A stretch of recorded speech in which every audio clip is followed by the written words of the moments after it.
სამცხე-ჯავახეთის რეგიონში სამ ახალ საჯარო სკოლაში, მათ შორის ახალციხის მეხუთე, ადიგენის მუნიციპალიტეტის სოფელ უდის პირველ და სოფელ აბასთუმნის საჯარო სკოლებში სასწავლო სივრცეების პარალელურად ფუნქციონირებს საბუნებისმეტყველო და კომპიუტერული ლაბორატორიები, ბიბლიოთეკა, სპორტული და სააქტო დარბაზები, ექიმის კაბინეტი და რესურს ოთახი.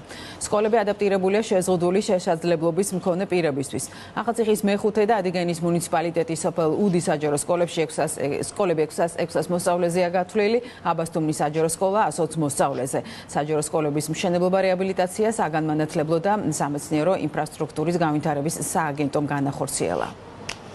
ეწვიეთ და დავათვალიერეთ სამი სკოლა, რომელიც სრულად არის განახლებული, მორგებულია საერთაშორისო სტანდარტებთან და მე მიხარია, რომ ჩვენ მოსწავლეებს, მასწავლებლებს, ადმინისტრაციულ პერსონალს საშუალება ეძლევათ ესეთ ლამაზ და საოცარ გარემოში სწავლასწავლების გაგრძელების. ბავშვებს შესაძლებლობა მიეცათ, რომ განახლებულ სკოლებში გააგრძელონ სწავლა.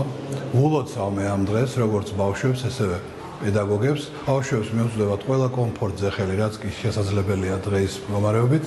მადლობა საქართველოს მთავრობას და მადლობა განათლების სამინისტროს. ჩვენი ხელისუფლების უმთავრესი პრიორიტეტი არის განათლება და განათლების მხრივ სკოლებში ინფრასტრუქტურის კეთილი მოწყობა, რათა ჩვენ შვილებს, ჩვენს მომავალ მიეცეს საშუალება გამოავლინოს თავისი ნიჭიერება და როგორც აღნიშნე, შესაბამისად ისევ ჩვენს ქვეყანას დაუბრუნდეს მათი სახით წარმატებული ახალგაზრდები.